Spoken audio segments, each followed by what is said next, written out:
Eu sou o professor Paulo Rangel Rios, da Universidade Federal Fluminense, e esse vídeo é sobre a martensita na liga ferro 31% níquel 0,02 carbono. Essa é a parte 1, são 2 vídeos. Esse vídeo é baseado num seminário que eu proferi na Universidade Técnica de Dresden em 1º de março de 2018. Bem, essa primeira parte nós vamos nos focalizar nas características gerais da martensita nessa liga, que foi objeto de muitos estudos do professor José Roberto Guimarães na década de 70 e outros também, mas essa martensita nessa liga é chamada martensita lenticular e ela tem uma subestrutura bem definida que nós vamos descrever ao longo desse vídeo. Vamos descrever também o que seria o espalhamento, o spread, o preenchimento, o fill-in, falar um pouquinho sobre autocatálise. Os outros 3 tópicos se referem à parte 2 do vídeo.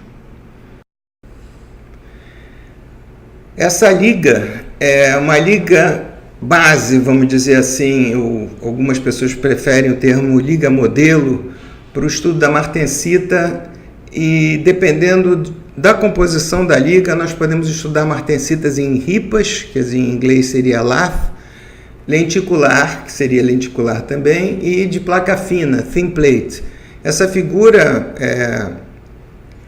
feita pelo Mack, que foi um dos grandes nomes da martensita também, ele mostrou aqui como, vocês vejam, com baixo níquel eu tenho martensita em ripas, basicamente a subestrutura dela consiste em discordâncias, plano de hábito, orientação relação de orientação, e IMS, a temperatura de início da transformação martensita é alta. À medida que você vai aumentando o teor de ferro, o teor de níquel, você passa a ter a martensita lenticular, tá certo? E quando você aumenta muito o teor de níquel, também o teor de carbono relativamente mais alto do que a liga que a gente vai mostrar nesse seminário, a gente tem a martensita não em forma lenticular, mas em forma de placas finas, como está mostrando aqui. A estrutura exclusivamente consiste em maclas. No nosso caso, a gente teremos que fazer a distinção entre o spread, que a gente chama de espalhamento, né? O termo em inglês é spread, que acontece quando a gente tem grãos finos. O que acontece? Acontece um aglomerado, também chamado de cluster, de placas de martensita. Nós já vamos entender por que isso acontece. E, vamos dizer, cada aglomerado desse é chamado de um spread event, um evento de espalhamento, né? Quando a gente tem grãos grosseiros, grãos grandes, em geral a gente não vê esse tipo de região isolada, a gente vê a martensita mais uniforme, então a gente chama isso de preenchimento, de fill-in, quer dizer, não existe spread, não existem áreas isoladas de martensita, mas ela se distribui uniformemente e os grãos vão sendo preenchidos à medida que a transformação martensita avança. É interessante notar aqui que a martensita ela cresce muito rápido numa dada temperatura, mas uma vez atingido o tamanho final da placa, se você baixar a temperatura, aquela placa não cresce mais. Quer dizer, o tamanho dela é definida, já fica definido pela temperatura de transformação.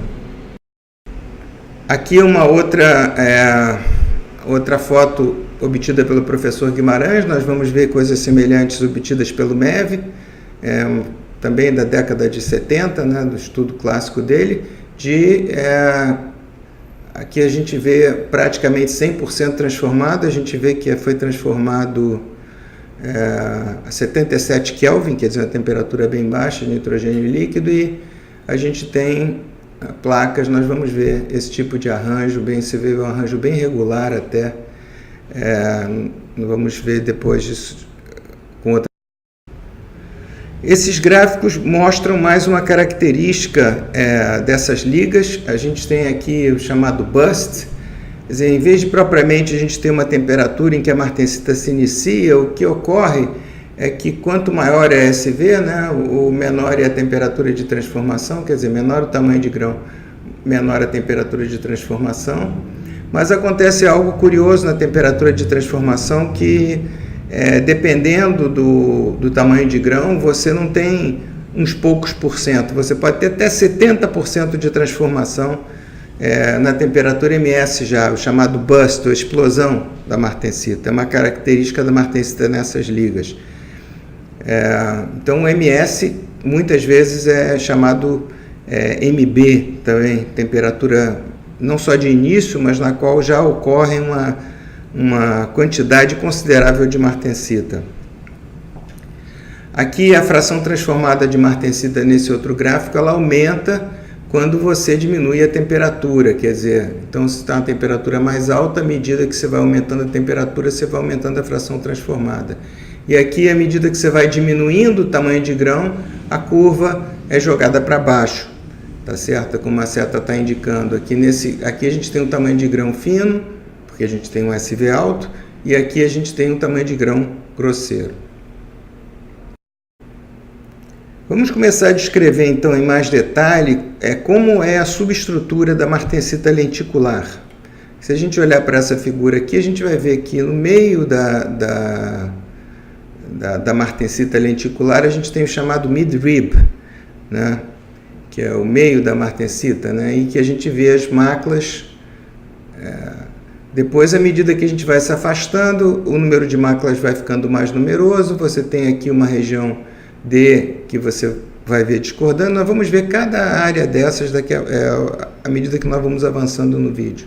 E, que é contígua à interface, e F, que é austenita. Nós vamos também mostrar um esquema de como essa placa se forma no final, depois que a gente descrever a subestrutura. Então aqui é uma imagem por microscopia eletrônica de transmissão, mostrando essas linhas são os planos de mácula, né?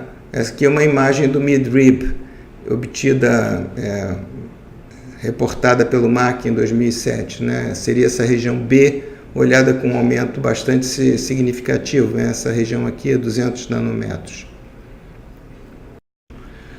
Aqui nós temos o que acontece na região C. Nós já estamos nos afastando, ainda temos algumas máculas, não é verdade?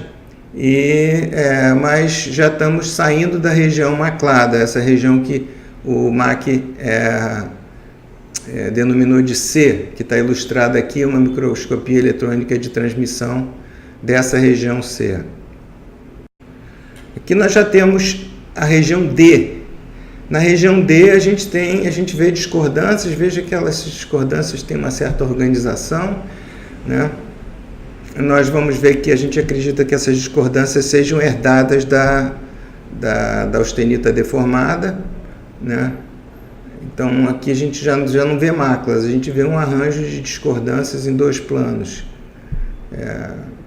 Não vou discutir aqui por que esse arranjo, de onde vem, mas vamos mostrar um pouco mais primeiro. Aqui a gente vê a região E, né, que seria já a região da martensita na interface entre martensita e austenita. A gente já vê aqui discordâncias, não muito claramente, né, e certamente herdadas também da martensita deformada. Interessante agora é a região F. A região F é austenita, não é martensita, mas na interface entre austenita e martensita a gente vê também uma considerável densidade de discordâncias, porque a martensita ela é deformada durante a transformação martensítica. Essa martensita contígua essa austenita contígua à martensita, ela sofre deformação plástica. As tensões envolvidas na formação da martensita são consideráveis. Essa foto foi obtida, em vez de microscopia de transmissão, eletrônica de transmissão, foi obtida por microscopia eletrônica de varredura, por uma técnica chamada electron channeling, né, no microscópio do Max Planck Institute de Düsseldorf, microscópio eletrônico muito bom. A gente vê, impressionante para um microscópio eletrônico, para quem como eu chegou a operar um microscópio eletrônico em 1978, não chegávamos nem perto disso, os nossos detetores eram basicamente elétrons secundários. A gente vê que aqui a gente vê perfeitamente o midrib com as máculas. Isso é microscópio eletrônico de varredura. E a gente vê a região C também, né? Tá aqui, já começando o final das máculas. A região D, como nós mostramos, com discordâncias. A gente chega a ver as discordâncias, mas é claro que tem limitações. No microscópio eletrônico de transmissão nós podemos girar a amostra, observar qual é o vetor de Burgers e coisa no gênero. Aqui nós, por enquanto, ainda não temos essa capacidade, né? Mas podemos ver que tem discordâncias. O E, que seria a região da martensita na interface, e o F, que seria a região da austenita na interface com a martensita. Quer dizer, nós estamos vendo as mesmas regiões que nós vimos em microscopia de transmissão, em várias micrografias diferentes, estamos vendo numa micrografia obtida por microscopia eletrônica de varredura. O que facilita bastante o estudo, porque as regiões observadas são maiores, nós podemos observar mais placas de martensita, enquanto que, agora é claro, as duas técnicas são complementares, porque há coisas que se pode fazer no microscópio eletrônico de transmissão que por enquanto na varredura não dá para fazer. Vamos fazer então uma síntese do que foi falado, mas explicando agora como realmente se forma, ou pelo menos a ideia que a gente tem, que se forme a martensita lenticular. A gente sabe que primeiro acontece o midrib. Há um crescimento muito rápido dessa espinha, se você quiser, né? E dessa região maclada, bem fina, tá certo? Isso é muito rápido, né? Depois que isso se forma, veja, toda a reação é muito rápida, mas tem sempre, mesmo uma reação muito rápida, tem algo que ocorre primeiro e depois tem algo que ocorre depois, né? Então, tem algumas pessoas no passado que, quando a gente falava que a martensita era uma reação de nucleação e crescimento, ficavam meio assim, poxa, mas a placa não aparece toda ao mesmo tempo? Claro que não. Ela surge de uma região pequena, e depois cresce, essa midrib cresce, né? Em geral, se ela puder, ela atravessa o grão austenítico todo, só é parada pelos contornos de grão. Uma vez que se formou o midrib, essa interface cresce agora na região perpendicular ao midrib. E a austenita na interface ela fica deformada, porque as tensões envolvidas na mudança de forma, como vocês sabem, a martensita envolve uma mudança de forma, um shape change, não? Então, que é a principal componente de deformação da martensita é a mudança de forma. Existe um componente dilatométrico, que é um pouco menor, mas a mudança de forma, que é basicamente um cisalhamento, ela provoca tensões consideráveis, porque a gente está falando de uma região da austenita que muda de forma para a martensita. Não só sofre uma mudança de estrutura cristalina, mas uma mudança de forma. E isso tem que ser acomodado pela matriz, e há um custo em termos de tensões bastante grande para essa acomodação. E a gente vê que essa região, então, consiste de discordâncias e provavelmente discordâncias herdadas da austenita que sofreu a deformação devido a essa mudança de forma.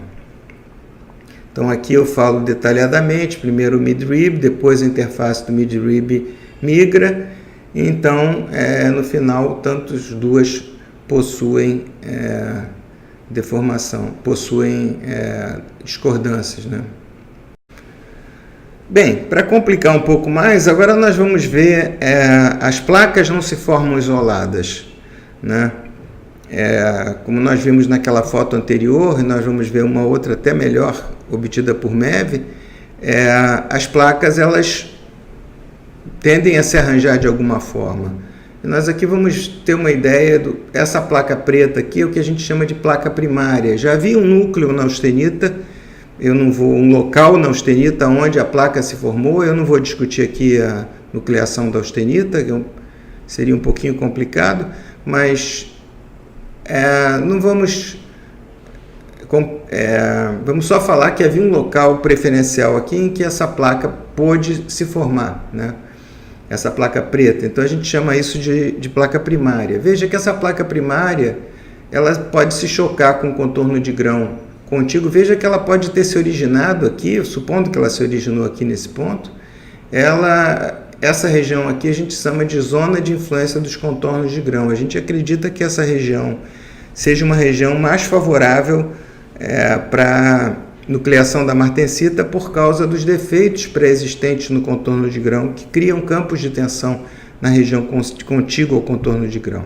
Não quero me aprofundar nisso aqui, senão o vídeo ficaria muito longo. Mas basicamente a martensita cresce. Nesse caso eu propositalmente desenhei ela atravessando a primeira placa, atravessando todo o grão. Isso é uma coisa bem comum nesse tipo de liga.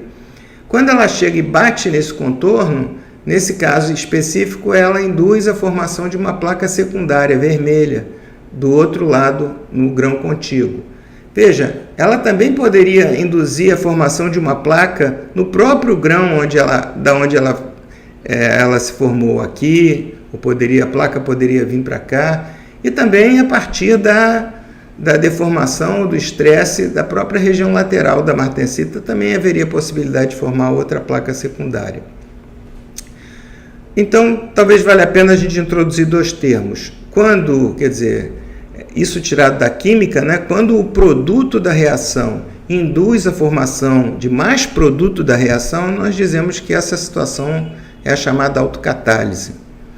Então, a martensita talvez seja a única reação no estado sólido que eu conheço que possui essa propriedade de autocatálise, né? Então, aqui você vê a placa. Quando ela induz uma placa num grão contíguo, num outro grão, a gente chama de autocatálise intergrãos, de um grão para o outro. Quando ela induz placas no mesmo grão, a gente chama de autocatálise intragrão. Nós vamos falar um pouquinho mais disso depois.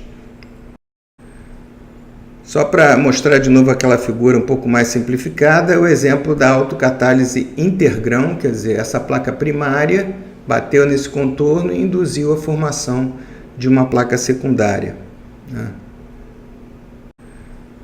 Só para mostrar de novo aquela figura um pouco mais simplificada, é o exemplo da autocatálise intergrão, essa placa primária bateu nesse contorno e induziu a formação de uma placa secundária, né?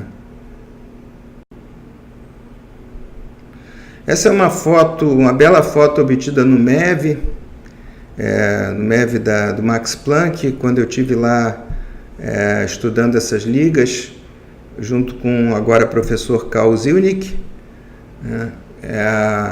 Veja, aqui é difícil dizer, eu coloquei essa legenda por razões didáticas, mas do ponto de vista estritamente falando, é difícil dizer quem é a placa primária, porque a gente tem um corte, né, uma seção 2D, eu não sei se essa é a placa primária ou essa é a placa secundária, quem induziu quem.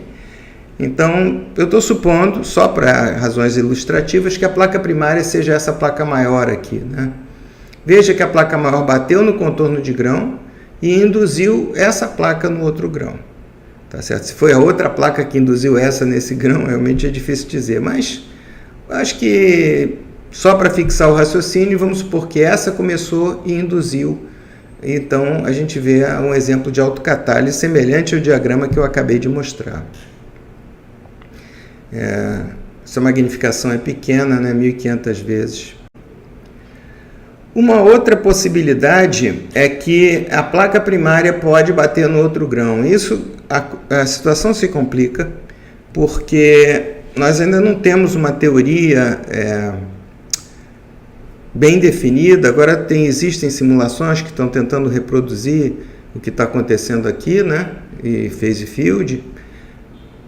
O que acontece? Ela induz uma região sob tensão, em vez de induzir uma placa. Ela pode induzir uma região que esteja sob tensão.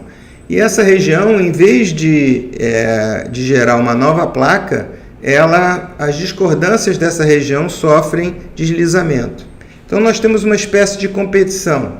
Ou essa placa induz uma região deformada plasticamente, ou ela induz uma nova placa de martensita. Por que ela vai fazer um ou outro? Qual o critério? Isso ainda nós não temos um critério quantitativo quanto a isso. A gente observa isso, como nós vamos ver, mas é difícil dizer qual a probabilidade disso acontecer. Provavelmente existem razões cristalográficas para isso, né, de Acredito que seja por aí, mas nós não temos ainda uma resposta definitiva. Aqui nós vemos a mesma foto que a gente já mostrou, só que agora a gente vai se fixar nessa pequena placa aqui, e a gente vai ver que essa pequena placa ela vai induzir, aqui é a mesma foto com um aumento maior, né? Bem maior já quase 30 mil vezes, se não me engano, e a gente vê que essa pequena placa aqui induziu uma região deformada na ponta da placa, não induziu, pelo menos a gente não está vendo nesse corte uma nova placa. A gente também não pode garantir que não exista uma nova placa entrando no grão e a gente não tenha podido ver, porque a gente está vendo uma seção 2D a partir de uma microestrutura 3D, mas a possibilidade é que aqui realmente haja uma região deformada. Eu vou mostrar um outro exemplo agora que eu acho. Aqui nós temos um exemplo mais claro, que é essa placa induzindo uma região sob tensão, aqui é um aumento baixo, 7.500 vezes, agora em 20 mil vezes a gente vê claramente essa região deformada na frente da placa. Quer dizer, ilustrando aquele diagrama que a gente mostrou anteriormente. Quer dizer, então, existem essas duas possibilidades. Ou uma placa induz a formação de outra placa no grão contíguo, a chamada autocatálise, ou essa região sob tensão, em vez de gerar uma outra placa, ela provoca o deslizamento das discordâncias que existem nesse volume e a gente cria, na verdade, uma região deformada. Sumarizando, então, esquematicamente, a gente tem a placa primária e ou a gente tem uma região sob tensão, uma região deformada plasticamente, né? Porque a tensão provavelmente suficiente para as discordâncias andarem, ou nós temos uma placa secundária. Quando a gente vai ter um ou outro, isso nós ainda não temos uma teoria que nos responda a isso ao pé da letra. Temos as simulações, como eu falei, mas não... nós estudamos um pouco isso nesse trabalho que vocês estão vendo aqui, a referência na Acta Materialia, em que a gente estuda essa questão da indução, né, quando vai haver slip, etc. Mas eu acho que esse paper já é um passo, eu acho que nessa direção. Aqui nós temos um exemplo, não de autocatálise intergrão, mas autocatálise intragrão, quer dizer, quando as placas de martensita se formam dentro do próprio grão, né, induzidas por outras placas ou até pela diminuição da temperatura de transformação, quando a fração volumétrica aumenta. A gente vê claramente aqui que há um arranjo geométrico bem definido dessas placas, e uma coisa curiosa que eu saiba ainda não tinha sido observada. Todas essas fotos foram obtidas no Max Planck de Düsseldorf em 2016 pelo professor Karl Zielnik. Eu também, em algumas dessas fotos, eu também estava na seção do microscópio. Bom, aqui nós vemos uma coisa que ainda não tinha sido observada, que veja, quando essa placa se formou, ela bateu na placa pré-existente. Curiosamente, ela induziu uma mácula de deformação. O choque foi tão forte que a própria placa de martensita, que já existia, ela provocou uma região de uma mácula muito fina atravessando a região da martensita. Isso, que eu saiba, não tinha sido ainda observado. Esse tipo de coisa é mais fácil de observar no MEV, porque a gente está olhando uma área muito maior, né? Então, a gente vê, por exemplo, aqui na região não dá para ver mácula, mas aqui é claro que tem máculas finas, como eu estou mostrando aqui. Realmente essa é uma foto muito boa. Olhar no MEV uma foto que eu mostrei no início da apresentação, tirada no microscópio óptico. Esse MEV realmente é um FEG, né? Talvez o microscópio mais moderno que eles têm lá no Max Planck no momento. Bom, eu vou falar brevemente de um resultado teórico que foi obtido pelo professor Guimarães e eu, sobre as características da autocatálise intragrão e intergrão. Quando a gente plota, não importa quem seja beta ou Q, né, são parâmetros do nosso modelo. Então, nesse trabalho que está aqui, na Materials Research 2017, nota que quando a gente plota em função de 1 sobre T, a autocatálise intragrão não depende da temperatura, não é termicamente ativada. Quer dizer, por quê? Existe uma explicação lógica para isso, porque o arranjo aqui ele é basicamente determinado pelo estresse, pelas tensões que surgem por conta da deformação martensítica. Então as placas se arranjam de maneira a minimizar as tensões geradas pela transformação martensítica, e não em função da temperatura. A temperatura tem pouca influência aqui. Já a autocatálise intergrão, ela depende da temperatura. Por quê? Porque agora eu estou induzindo uma tensão no grão vizinho. E dependendo da temperatura, pode ser mais fácil ou mais difícil eu mexer discordâncias. Quando a tensão faz com que haja o escoamento, né, haja movimento das discordâncias, isso vai evitar que haja a formação de uma nova placa. Então, esse processo das discordâncias, quer dizer, quando essa placa induz uma tensão no grão vizinho e as discordâncias se movem, a gente chama de processos de discordância, esses processos são termicamente ativados. Tá certo? Como vocês sabem, existe uma parte do movimento das discordâncias que é suscetível à ativação térmica. Outra parte que é devido a tensões movendo a discordância. Então a gente vê aqui uma ativação térmica bem pequena. Deixa eu mudar aqui para poder tornar claro, tirar minha imagem. Não está claro aqui, de qualquer maneira eu não botei. É coisa de 10 a menos 20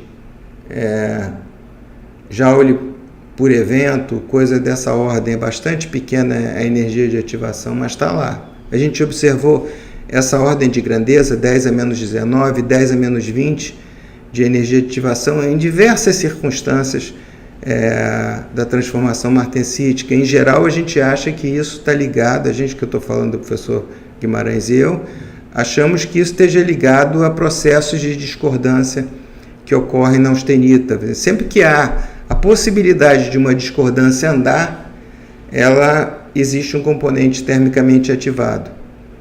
Tá certo? Isso daí pode ser mais detalhes nesse trabalho aqui, em outros trabalhos também que a gente publicou, olhando esses aspectos. Fazendo um sumário, então, dessa parte 1, a subestrutura da martensita lenticular foi descrita aqui em bastante detalhe, né? Tanto usando a microscopia eletrônica de transmissão reportada pelo MAC, quanto usando nossas próprias micrografias eletrônicas de varredura, né?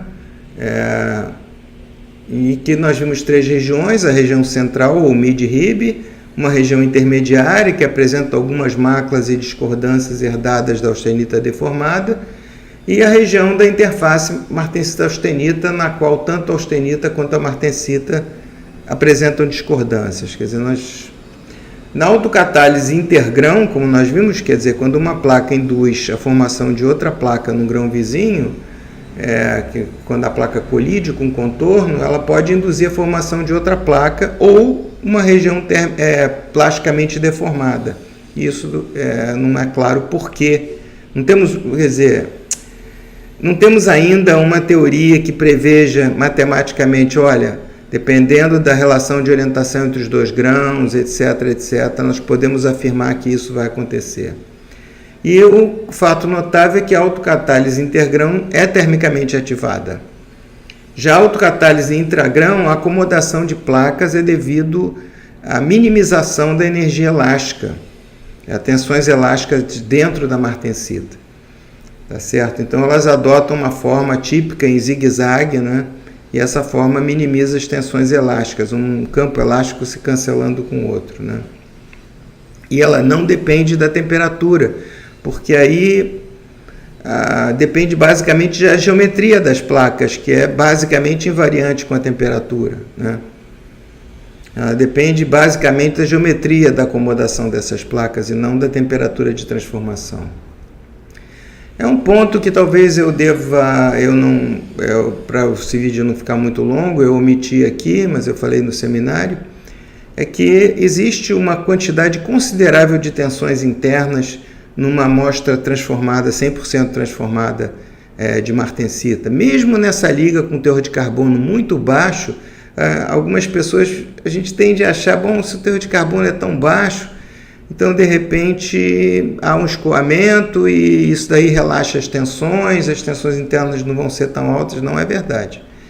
Nós observamos, inclusive no laboratório, durante a preparação de amostras no FIB, até o técnico ficou surpreso com um efeito, quando você quebra a amostra, as duas partes da amostra vão para direções diferentes, uma coisa impressionante, só olhando mesmo que dá para ver. E depois nós tentamos também fazer APT, Atom Probe, e a amostra quebrava. As tensões elásticas são muito grandes, teria sido necessário a gente fazer um revenimento primeiro. Então, como eu disse no seminário, eu não botei aqui por escrito, mas eu acho que quando a gente conseguir usar a martensita sem revenir, algum tipo de, não sei como, se eu soubesse, né? Eu acho que vai haver uma verdadeira revolução no que se pode fazer em relação aos aços. Por enquanto, eu acho muito difícil um engenheiro ter a coragem de usar martensita sem revenir, porque as tensões elásticas dentro da martensita são realmente muito grandes. Finalmente, então, eu queria agradecer a Fundação Alexander von Humboldt, que deu apoio financeiro através de uma bolsa Humboldt Return Award, né, em função do prêmio Humboldt, eles ainda foram generosos de me permitir levar uma pessoa para me ajudar nas pesquisas, que foi o doutor, agora professor Karl Zielnik, para realizar essas pesquisas em 2016, e o anfitrião que nos recebeu muito bem lá foi o professor Raab. Todas as facilidades foram franqueadas para a gente estudar MEV, BSD, outras coisas que eu não mostrei aqui, como Atom Probe. Se a gente quisesse ter usado o MET, o microscópio eletrônico de transmissão, poderíamos também. A única limitação é o tempo e a capacidade nossa de preparar amostras e coisas do gênero. Também queria agradecer a doutora Dana Zollner, com quem eu venho trabalhando em crescimento de grão. Já temos vários trabalhos publicados nesse assunto e eu fui visitar a Universidade Técnica de Dresden, especialmente para conversar com ela sobre os trabalhos que a gente está fazendo. E ela me convidou e foi... E também lá eu pude conhecer o professor Werner Skotsky, né, que era basicamente chefe dela na Universidade Técnica, que me recebeu muito bem, ia tomar café com a gente, tivemos várias discussões, enfim, foi uma visita bastante produtiva do ponto de vista científico e agradável do ponto de vista humano, vamos dizer assim, né? Um bom ambiente. E essa apresentação, não posso deixar de enfatizar, já falei isso no início, vou repetir aqui, foi baseada em trabalhos feitos em cooperação com outros pesquisadores, especialmente o professor Guimarães, né? O Dr. Karl Zielnik, agora professor, né? O Hugo Sandin, professor Hugo Sandin, e o professor Dirk Raab, que todo mundo conhece, do Max Planck Institute, e o D.R. Almeida Júnior, que é um aluno do doutorado do Hugo Sandin, que teve um papel nos ajudar muito na interpretação dos dados de cristalografia, não tanto no que eu apresentei aqui, mas na parte 2 do vídeo. Então, obrigado. Esse vídeo, então, foi a primeira parte, com algumas omissões, do seminário que eu apresentei na Universidade Técnica de Dresden, em 1º de março de 2018, e em breve vai seguir a segunda parte, que vai falar mais sobre a parte da relação de orientação, a cristalografia da martensita lenticular.